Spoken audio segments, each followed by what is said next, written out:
There is a moment that happens to people who have been building wealth consistently for a few years. They cross a threshold. Maybe it is $50,000. Maybe it is $100,000. And something shifts that they did not expect. Not just in their bank account, in how they think, in how they make decisions, in how they see risk and opportunity and time. The first $20,000 changed everything about how money felt. But what happens after that is something most people never talk about.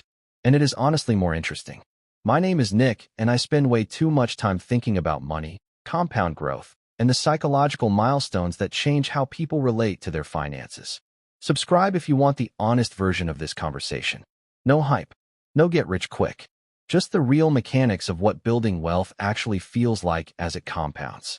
We talked before about how the first $20,000 is the threshold that separates survival mode from stability mode.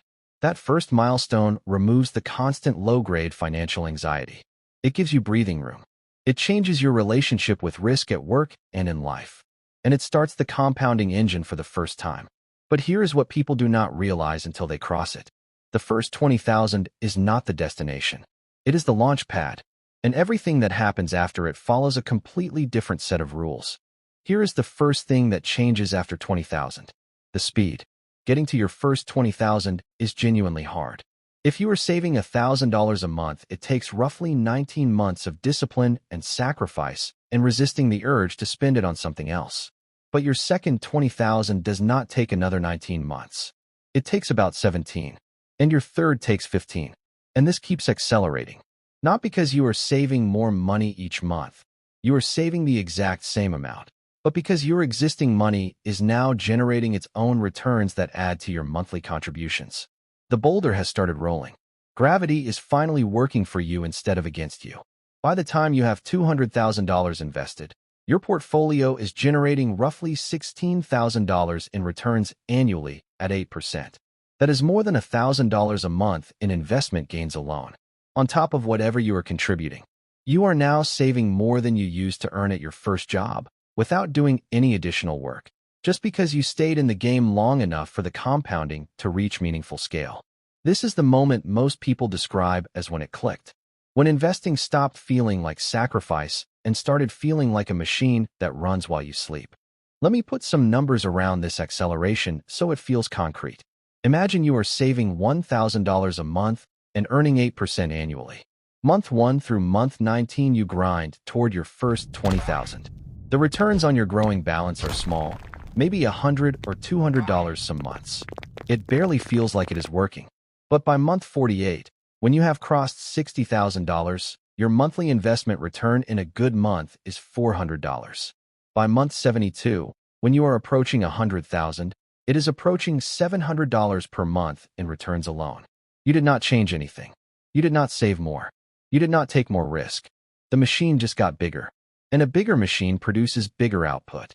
Here is the second thing that changes. Your relationship with market volatility. When you have $5,000 invested and the market drops 20%, you lose $1,000. That stings, but it is manageable. When you have $200,000 invested and the market drops 20%, you lose $40,000. That is a car. That is a year of salary for a lot of people. And yet, counterintuitively, the people who have been building wealth long enough to reach that level almost universally report that market drops feel less stressful rather than more. Not because the losses are smaller in dollar terms, but because their understanding of what the drop actually means has fundamentally changed. A market drop, when you have $20,000, feels like a threat to your financial stability. A market drop, when you have $200,000, feels like a buying opportunity. The same event, completely different psychological experience. Because at $200,000 you have lived through enough market cycles to understand that the drop is temporary and the recovery is inevitable. You have the time horizon and the emotional context that the early investor does not yet have. The money teaches you how to hold it. There is also a practical dimension to crossing these milestones that changes your actual options in the world. At $20,000 you have an emergency fund and a small investment base. At $50,000 you have genuine options. You can negotiate your salary from a position of confidence because walking away for a few months is survivable. At $100,000 your options expand further. A career pivot, a move to a lower-cost city, a sabbatical to build something new. The money does not just change your feelings. It changes what is actually available to you. Each threshold unlocks a set of choices that genuinely did not exist before it. Here is the third change that most people are completely unprepared for: the identity shift.